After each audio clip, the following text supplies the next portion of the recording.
On vous souhaite la bienvenue à ericlatour.com. Cette entreprise a pris naissance à Henryville il y a plusieurs années. Elle est présente ici à Saint-Jean depuis une trentaine d'années maintenant. Ça s'appelle Pasquier. Qui ne connaît pas Pasquier? Pasquier qui a remporté quelques distinctions, quelques prix au cours des dernières semaines. Visiblement, on est sur un très, très bon momentum. Entrevue père-fille avec Annie et Robert Paquette.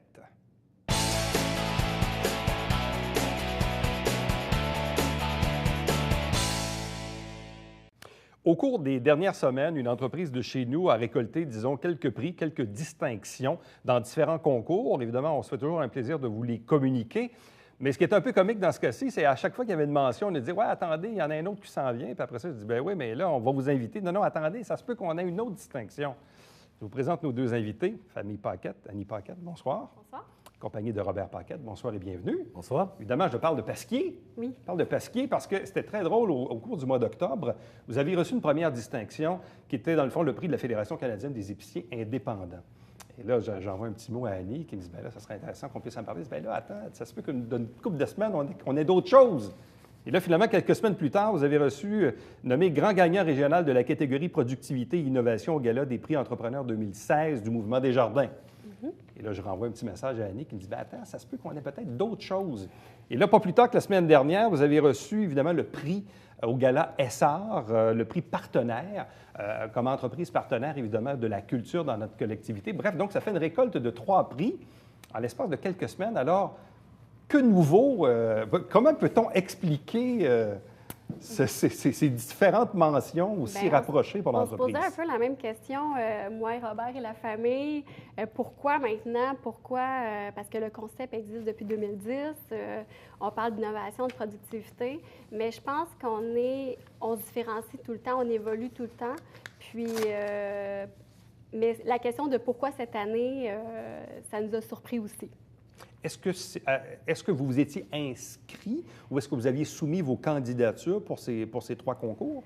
En fait, le Gala Desjardins et au niveau du prix avec la Fédération canadienne des marchés indépendants, c'était des inscriptions.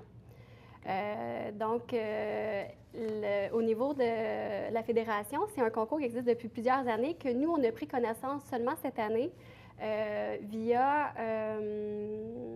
le regroupement... Des épiciers indépendants du Canada. Du Canada.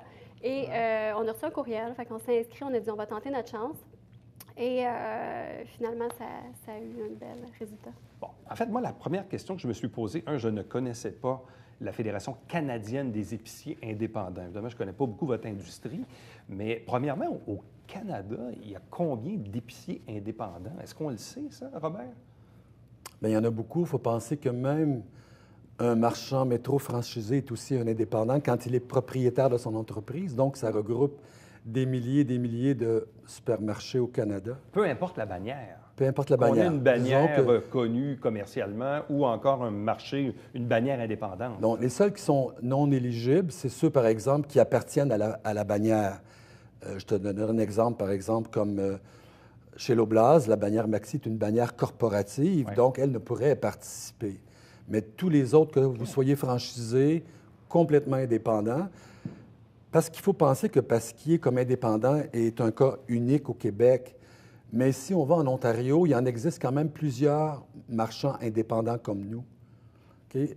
Dans l'Ouest canadien, il y en a quelques-uns aussi. Au Québec, on est quand même une bébête rare, là, je te dirais. Mais donc, je reviens à cette question. Donc, la Fédération canadienne des épiciers indépendants, donc, on parle de centaines et de centaines et de centaines, voire des milliers de membres, là. Tout à fait. Tout à fait. Et donc, vous avez pris connaissance de ce concours-là? Bien, c'est ça, je cherchais le nom tantôt, c'est avec l'ADA, en fait, qui est l'Association des détaillants en alimentaire au Québec. Et c'est avec eux qu'on a vu paraître le courriel, là, ce concours-là. Et c'est comme ça qu'on s'est inscrit, en fait. Donc, vous avez soumis votre candidature? Oui. Si je reviens au prix Desjardins, en 2010, quand on a fait le projet, je m'étais inscrit à ce concours-là de Desjardins. Est-ce que c'était la même catégorie? J'hésite un peu, là, mais je m'étais inscrit et notre candidature n'avait pas été retenue à ce moment-là. Et cette année, mon directeur de compte m'encourage à dire pourquoi on ne se réinscrit pas, Robert? Bon, tout ça. On s'y réinscrit et... Mais c'est la preuve que si on ne s'inscrit pas, évidemment, on ne peut pas gagner. Tout à fait. Et je peux comprendre en même temps, parce que parfois, il y a de la paperasse à remplir et tout ça, puis là, on se dit, bon, ben là, regarde, Je l'ai essayé une fois, je l'ai essayé 2 fois, ça n'a pas marché. On a tous des vies occupées. Bon. Mais cette année, on a aussi été, avec la Chambre de commerce, on était aussi le magasin de services de l'année. On a remporté le prix au dernier gala de la Chambre de commerce. C'est vrai. Oui. Ça nous a peut-être mis dans le mood de dire, est-ce qu'on peut valider un peu à l'externe avec d'autres concours pour voir si on a encore une certaine reconnaissance? Et c'est ce qui nous a amené un petit peu à nous intéresser, puis à nous approcher, parce que, oui, s'inscrire à un concours, ça demande du travail, ça demande... comprends-tu, à écrire des textes, puis à amener des données financières, etc. Donc, on s'est dit, cette année, bon, on est dans le mood des concours, allons-y. Je pense celui dont on est fiers de tous nos prix, là, chacun nous apporte une satisfaction, mais celui de la Fédération canadienne des épiciers, parce que dans ce cas-là, on est confronté à des gens dans notre domaine à nous, qu'ils soient en Colombie-Britannique, qu'ils soient dans les Maritimes ou en Ontario ou au Québec, peu importe, mais on est dans notre domaine à nous. Donc, c'était une évaluation qui était très sérieuse, qui touchait plus de 400 points d'évaluation. On a eu une moyenne de plus de 92 en évaluation. Donc, pour nous, c'est aussi un document de travail. Bien, ça, c'était un peu mon autre question, parce que, bon, vous étiez à Toronto à la remise des prix avec Mario Paquette, frère de Robert. Comment ça s'est passé à Toronto, premièrement? Est-ce qu'on vous informe également des autres entreprises qui étaient également en liste pour cette candidature? Et une fois qu'on dit, oui, bon, le grand gagnant est Pasquier, comment ça se passe? Qu'est-ce qu'on dit? Bien, en fait, c'est un gala. Fait que c'est sûr que tout le monde est invité qui sont finalistes. Puis on nous informe à l'avance parce que c'est sûr, nous, ça nous demandait un déplacement. Fait que c'est sûr que si tu n'es pas retenu dans une catégorie, tu évites un peu le trajet. Mais durant le gala, il défile tous les gens qui ont été dans les catégories, parce qu'il y a différentes catégories selon la grosseur, la superficie, puis les territoires aussi, c'est divisé par territoire. Donc, tu vois les autres également.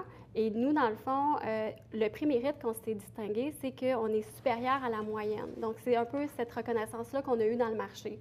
C'est pas un prix particulier parce qu'il y a des prix étalage, il y a des prix, il y a plein de types de prix, où il y a même un prix prestigieux qui est le prix magasin indépendant de l'année. Oui. Donc, nous, c'est vraiment un prix qu'on est supérieur à la moyenne dans l'industrie, fait que c'est une belle reconnaissance. Et quelles étaient les autres entreprises qui étaient en liste dans cette même catégorie? Est-ce qu'ils vous l'ont dit, est-ce qu'ils vous l'ont communiqué? Bien, c'est ça. On a vu les autres entreprises défiler, mais il y en avait, je crois, finalistes, on est une vingtaine. Une vingtaine? Une vingtaine de finalistes à travers 400 candidatures. Je dis que ça, là, mais c'est environ une moyenne comme ça, là. Et dans les semaines qui ont précédé le choix du jury, est-ce qu'ils sont venus chez Pasquier valider les informations? Comment font-ils pour évaluer une candidature par rapport à une autre? C'est un jury qui passe en magasin. Comme Robert disait, il remplit vraiment une grille que nous, on sent comme de travail par la suite. Et justement, tu es noté sur différents points que c'est de l'extérieur du magasin jusqu'à l'intérieur, jusqu'au service à la clientèle, à l'environnement. Et la journée qu'ils sont venus, est-ce que vous le saviez? On savait pas. On savait qu'elle allait passer au courant de tel mois.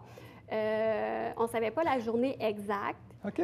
Mais il a été communiqué, la journée même, il s'est présenté, bonjour, je suis... La journée même, oui, OK. c'est ça, la journée même. Et là, on réagit comment quand ça rentre dans le magasin? On dit, OK, ils sont là. On est prêts. Mais je pense quelque part, ce qu'on dit, c'est que, tu sais, dans l'alimentation aujourd'hui, le prêt aux affaires, c'est comme notre modus operandi. Donc, il faut toujours être prêt en tout temps à accueillir le client. Et ce qu'on dit, qu'il vienne un comité pour nous juger, il faut le percevoir comme si c'était un client qui rentrait chez nous. Puis c'est cet œil-là qu'on veut voir aussi, comment on nous perçoit comme détaillants en alimentation. Ça, c'est intéressant, parce que c'est des gens de l'extérieur. Tout à fait. De Toronto? La majorité du monde de qui rentrent chez vous, puis qui regardent votre affaire, là, avec calepin en note, puis là, ils sont là une couple d'heures, je ne sais pas. Oh, ils ont passé... Puis qu'est-ce qui est le fun, c'est qu'ils ont été vraiment impressionnés, puis ils ont dit, pourquoi vous n'étiez pas là avant? Vous n'étiez pas là avant. Vous sortez de où? Tu sais, c'était comme... Nous, on était comme, Mais ça, c'est quasiment... Bon, je comprends que le prix, c'est intéressant, mais juste ça, là, c'est une reconnaissance en soi, là. De voir des gens débarquer de Toronto ou d'ailleurs, chez vous, puis qui commencent à regarder votre magasin, puis qui disent, bien, dans le fond, comment ça se fait que vous n'êtes pas inscrit avant? Évidemment, je ne connais pas le monde de l'alimentation, je ne sais pas à quoi ça ressemble un marché indépendant en Ontario ou en Colombie-Britannique ou en Alberta, mais visiblement, ça les a charmés, là. Exact. Disons que le côté innovant on a amené chez Pasquier, ben ils ont su le comprendre, ils ont su l'apprécier également, eux autres aussi, là. Donc, cet organisme-là existe en plus pour justement aider les marchands à aller au-delà dans le marché, d'avoir que le Canada soit un pays qui innove au niveau de l'alimentation, qui amène autant au niveau des règlements, de la réglementation, autant au niveau du marchandisage, autant au niveau de l'approche client. Donc, il nous force constamment à nous améliorer. Et il disait, Pasquier, tu peux te réinscrire l'an prochain si tu veux, et voici sur quoi on a évalué tes faiblesses, et ça, tu peux corriger ça. Moi, ce que j'ai apprécié, c'est le document qu'on a eu accès par ces gens-là, parce que, comme Annie disait, là, ils sont vraiment pointilleux.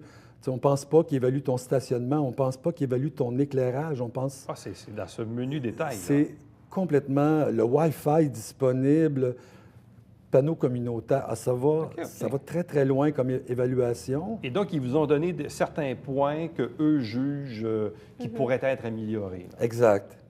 Puis quand ils nous le remettent, ils nous le disent. On pense qu'avec ça, il y a des points que tu peux corriger, tu peux t'améliorer. Bien, travaille sur ces points-là, puis tu vas être encore meilleur. Et ça, je trouve ça intéressant. Et qu'est-ce qu'ils vous ont dit? Est-ce qu'ils vous ont donné un point en particulier qui... Ah, il y en avait quand même quelques-uns, là, oui. Bien, il y avait en fait le tableau communautaire qui n'est pas disponible. Tableau communautaire. Oui, qu'on voyait à l'époque pour afficher les annonces de la communauté. Ça, pour eux, ils accrochent, ils accordent de l'importance à ça?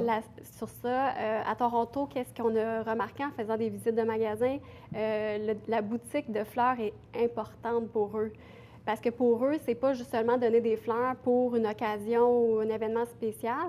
C'est vraiment, ils vont mettre ça à chaque semaine sur leur table. Donc, ils vont en mettre à chaque semaine. Donc, pour eux, c'est plus important qu'au Québec, là, les fleurs. Fait que c'est des choses aussi, il faut prendre comme... Ça peut être culturel aussi. C'est ça. Oui. D'un marché à l'autre, parce que les clients ne réagissent pas de la même façon. Oui. Mais bon, ça, c'est intéressant. Donc, ça, c'est le premier prix que vous avez remporté donc au mois d'octobre à Toronto, le prix Mérite 2016 de la Fédération canadienne des épiciers indépendants. Maintenant, arrivons à l'autre prix, parce que, bon, les différents prix organisés par des galas Desjardins, évidemment, on connaît ça de longue date ici au Québec. Là, dans ce cas-ci, on parle du gagnant régional dans la catégorie productivité et innovation. Donc, qui est-elle ou quelles étaient les autres entreprises qui étaient en compétition dans cette catégorie-là et qu'est-ce qu'on jugeait au juste? En fait, on est dans la catégorie moyenne entreprise parce qu'il y avait un prix aussi décerné pour la petite entreprise. Donc, il évalue ça selon le chiffre d'affaires et le nombre d'employés. Et avec nous, la compétition, c'est quand même des gros joueurs, des chefs de file américains d'Amérique et tout ça, mais au niveau, je me souviens pas par cœur les noms. Il faut dire que Desjardins subdivise la province en 3 régions, l'Ouest, le Centre et l'Est. Okay? Et nous, on faisait partie de la région Centre du Québec, dans laquelle, de toutes les candidatures qu'ils reçoivent, il y a un jury qui va nommer le gagnant, qui va se confronter après ça à l'ensemble du Québec. Comme Annie le disait bien, c'est pas par... Tu n'es pas classé là, par catégorie d'affaires, tu es classé par volume, par chiffre d'affaires, et maintenant, tu te confrontes à toutes sortes d'entreprises qui se sont inscrites puis qui sont aussi finalistes dans leur région. Comme dans notre cas, celui qui a gagné le prix québécois, c'est une entreprise du Québec qui fait des supports pour les camions pour mettre plus de poids et son produit est vendu à travers le monde dans tous ceux qui fabriquent des camions. Donc, c'est une très belle technologie qui est emmenée sur le marché. Fait que c'est sûr que dans ça, toi, tu es un joueur régional. Qu'on était fiers, en fait, c'est qu'on était le seul commerce de détail. Les autres, c'est tout de l'industriel. Fait que moi, je pense qu'on était déjà gagnant face à ça parce que dans la catégorie innovation et productivité, tu pouvais plus te démarquer quand tu es une industrie, un industriel qu'un commerce de détail aussi. Là. Bon.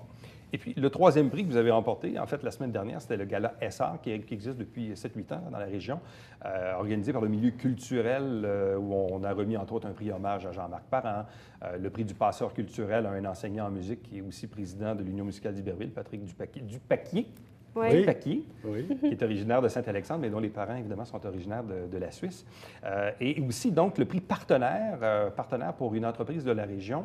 Donc, quels étaient les critères pour lesquels Pasquier était en lice pour cette distinction? Cette distinction-là, on l'a reçue, on ne s'est pas inscrite. Ils nous ont sélectionnés pour avoir son lauréat qu'ils nous ont remis à cette soirée-là, mais c'était une surprise. Donc, les critères, j'imagine, il faut être partenaire, il faut appuyer le monde culturel dans la région, ce qu'on fait beaucoup. Puis c'est pour ça qu'ils nous ont souligné notre présence dans ce monde-là. Justement, on le disait tantôt, Pasquier, c'est un peu une bébête rare au Québec, peut-être pas dans les autres provinces du Canada, mais ici au Québec particulièrement. Vous êtes encore à ce jour, je pense, la plus grande superficie en alimentation au Québec, sous une bannière indépendante, ce qui est relativement rare. Est-ce que c'est ça un peu le succès de l'entreprise, c'est-à-dire toutes ces petites implications-là qu'on peut faire auprès de la culture, le tournoi Bantam d'ici, puis une activité ici, puis être commanditaire de ça, puis ça. Est-ce que c'est ça qui fait la différence en bout de ligne? Bien, entre autres, dans le sens d'être proche de nos gens, notre clientèle, elle aime ça qu'on soit proche d'eux, qu'on puisse lui répondre, les servir. Ils savent qu'on est accessible aussi. Puis la réussite aussi, c'est une équipe, c'est des employés. Puis les employés qui travaillent pour nous sont fiers de ça aussi, d'avoir accessible à eux-mêmes une famille, qui sont passionnés de ce qu'on fait. Donc, je pense que c'est un tout, la réussite d'une entreprise, là. Pour vous, Robert Paquette, la réussite de Pasquier, ça se résume à quoi? Quand vous regardez ça au fil, parce que là, bon, là, il y a visiblement beaucoup de distinctions ces semaines-ci, là. Mais quand on regarde ça avec le recul, quand même, Pasquier existe depuis plusieurs années, il y a eu des progressions dans l'entreprise et tout ça. Mais pour vous, c'est quoi le principal facteur de réussite de Pasquier? Je pense que ce n'est pas une chose en particulier. Je pense que notre côté, ce qui a fait notre force avec le nouveau concept, c'est d'arriver dans le marché avec quelque chose qui n'existait pas. Il faut penser qu'on a pris une grande surface, qu'on a mis 60 de cette surface-là en produits périssables. OK? Et personne n'avait osé aller là au niveau de l'alimentation au Canada. Normalement, les pieds carrés attribués en périssables ou en non périssables, c'est l'inverse. C'est 60 en produits secs, 40 en produits périssables. Nous, on a complètement changé la donne avec ça. Je pense que la variété qu'on a amenée, la compétitivité qu'on a, le service qu'on donne aux clients, notre présence dans la communauté. Tu sais, Éric, il n'y a pas un qui fait qu'on est différent ou qu'on se démarque. Je pense que c'est un ensemble. C'est un ensemble de choses qui fait qu'on est présent puis que les clients sont là semaine après semaine pour nous encourager. Notre grande fierté, elle est là. Je te dirais, la fidélité des Joannais envers leur marché d'alimentation. On l'entend souvent. Moi, je fais mon Pasquier, tu comprends? Ouais. C'est encore là. Puis ça, je pense que si tu me disais ma grande réussite, c'est ça. C'est d'avoir amené les gens de la région à s'approprier notre magasin. Ouais. Puis le fait qu'on est présent aussi dans des activités, bien pour nous, dans la famille, ça fait partie de nos valeurs de dire qu'il faut redonner à la communauté. Mon implication au niveau de la santé avec la Fondation de l'hôpital, puis on touche à divers segments. C'est sûr qu'il y en a des tonnes et des tonnes d'activités pour lesquelles on est sollicité, mais à un moment donné, on a dit, bien, pourquoi pas les arts aussi? Les arts font partie de la région. C'est imprégné dans la région. C'est important qu'il y en ait des activités artistiques qui se passent ici aussi. Il y a du sport, il y a un peu tout ça. Fait que je pense qu'on s'est dit encore là, on va se mixiter pour arriver à être présent un petit peu partout. La rétention de la clientèle, parce que ça aussi, c'est l'autre facteur. C'est-à-dire qu'on peut impressionner le client avec une belle installation et tout ça. Mais évidemment, la vie va vite. On est dans une région où il y a beaucoup d'épiceries au pied carré. Il y a beaucoup de pharmacies et de Tim Hortons également. Mais c'est vrai. Mais alors, comment on fait pour se maintenir? Parce que c'est beau impressionner les gens, mais de créer l'habitude pour que les gens reviennent et reviennent et reviennent. Comment on y arrive, Annie? Bien, on développe des produits différents. On est arrivé aussi avec une ligne maison, donc des produits Pasquier, pour que les gens s'attachent aussi à notre marque. On est arrivé aussi avec une chef corporative qui va offrir des menus bien à nous, qui va arriver avec des recettes ou des idées, des conseils différents qu'ailleurs, ils n'auront pas nécessairement. Fait que c'est un ensemble de produits et services qu'on offre différents qu'ailleurs. Souvent, les clients vont m'arrêter et vont dire « J'aime ça chez Pasquier, votre viande, votre qualité, votre service. » Fait que c'est un peu de tout ça, là. Ouais. Je pense que dans tout ça, juste pour rajouter un petit peu à nous, c'est l'écoute qu'on a pour nos clients aussi. On nous demandait chez Pasquier des produits sans gluten. On en avait, mais ce n'était pas répertorié. Là, vous avez une section, là, c'est nouveau. Là. Ouais. C'était demandé par nos clients. Les clients le voulaient. Donc, on se dit, notre travail à nous, c'est d'arriver à donner ce que le client veut. Donc, c'est sûr que des fois, ça se fait rapidement. Des fois, il faut mettre un peu plus d'analyse. Mais c'est certain que quand la demande, elle est là, que l'intérêt semble se développer, on est juste un magasin de service. Donc, tant et aussi longtemps qu'on rend service aux gens, ils vont nous visiter. C'est quoi la petite histoire de Pasquier? Parce que pour certains, évidemment, les plus vieux d'entre nous vont se rappeler la portion Henryville, où ça a démarré. Mais pour d'autres, évidemment, c'est 1992 sur le boulevard Saint-Luc avec Minute Viande, et par la suite l'agrandissement, puis par la suite, évidemment, le nouveau bâtiment dans lequel vous occupez aujourd'hui. Il y a eu comme différentes phases, évidemment, au cours des décennies. Mais pour vous, c'est quoi la petite histoire de Pasquier? Ce que vous retenez de cette histoire-là, à laquelle aujourd'hui il y a une forme de legs, parce que là, c'est une entrevue père-fille en même temps. Tout à fait. Il y a une autre génération, évidemment, qui pousse. Mais c'est quoi la petite histoire de la famille, la petite histoire de Pasquier? C'est un rêve. C'est 4 frères qui se sont assis ensemble, puis qui avaient un rêve, qui avaient une vision de l'alimentation, et puis qui se sont dit à un moment donné, pourquoi on ne le fait pas? Pourquoi on ne met pas de l'avant nous-mêmes, nos projets, notre vision? Puis pour ça, c'était difficile de le faire à travers une bannière, parce que tu as les contraintes de bannière, puis je ne te dis pas ce qu'ils font n'est pas bien, là, mais on avait peut-être quelque chose de différent qu'on voulait amener, un dynamisme différent. Puis on a décidé de le faire, d'essayer de notre chambre de le faire nous-mêmes. Fait que la petite histoire de Pasquier, ça partit, je te dirais, de 1985, mais ça l'a grandi. La beauté de tout ça, c'est la forme que ça a pris. Ouais. Parce qu'au départ, on pense même, je pourrais te reculer plus loin que 2012, je pourrais te reculer... 92. 92, je pourrais reculer en 87 sur le boulevard du Séminaire, avec la petite boutique Minute Viande. C'est vrai. OK? Ouais. C'est à partir de ça, l'intégration. Dès le départ, quand on avait parti ça, on s'est dit, ce concept-là, il doit s'incorporer dans un marché d'alimentation. 2012 a été un peu cette arrivée de marché d'alimentation avec l'innovant à ce moment-là, c'était toute l'ampleur que prenaient les produits surgelés.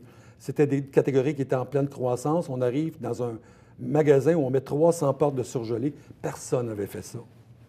Personne n'avait osé aller jusque-là. Donc, nous, on innove, on arrive avec ça. Puis après ça, la demande étant là, les gens nous disaient, « Oui, mais on veut tout faire chez Pasquier. » Donc, tu es arrivé en 98, le 77 000 pieds carrés, dans lequel on a donné l'ensemble des services. Et 2010, c'était un tournant 360 qui nous amène vers une vocation beaucoup plus périssable à ce moment-là, mais qui allait aussi selon l'ère du moment. En quoi parce que souvent dans la vie, il y a un jeu de décès-erreur, ou encore dans la vie, on est confronté parfois, comme on dit en anglais, à des bad luck. Là. Vous en avez eu quelques-unes avec le bâtiment dans lequel vous êtes. Les travaux ont été retardés. Du côté d'Henryville, ça a passé au feu 2 semaines avant l'ouverture, ainsi de suite. Puis après ça, il y a eu l'autre aventure. En quoi ces événements-là font de nous des entrepreneurs qui sont plus forts, plus résilients face à l'avenir? C'est immanquable. Souvent, c'est à partir de tes erreurs que tu apprends. Souvent, c'est dans les épreuves, justement, que tu confrontes ton lien familial ou tu sens que le support familial, tu es donc content qu'il soit présent, que tu soudes encore là plus fort ton côté travail, ton côté vision, que tu es fier de t'appuyer. Tu sais, quand ça va bien, tu ne te poses pas trop de questions. Quand ça va moins bien ou que tu vis des épreuves, c'est là que tu te remets beaucoup en question, mais que tu sors de là grandi. En terminant, Annie Paquette, c'est quoi l'avenir de Pasquier? Je pose la question à la nouvelle génération. Oui, c'est à elle qu'il faut la poser. Effectivement. C'est quoi l'avenir de Pasquier? Bien, c'est sûr qu'on aimerait d'autres succursales, donc développer à ce niveau-là, d'arriver avec un nouveau concept encore innové, aller plus loin. C'est sûr de rentrer de la technologie à travers ça. Fait que c'est un petit mix de tout ça. Intéressant. Est-ce que c'est en bonne main? Ouais. Je suis convaincu que c'est en très bonne main. Allez, merci beaucoup. Ça fait plaisir. Reste avec nous au retour, le Babillard quotidien.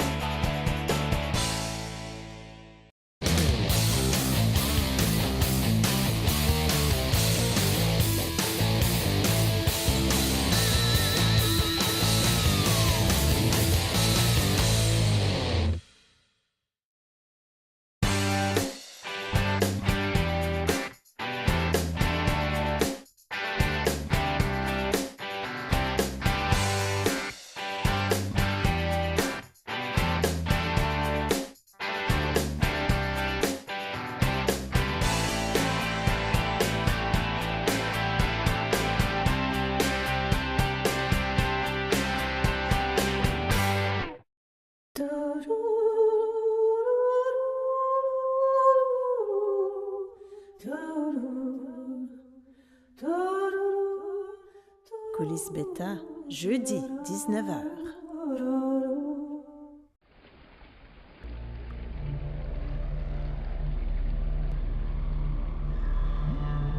Télévision du Haut-Richelieu.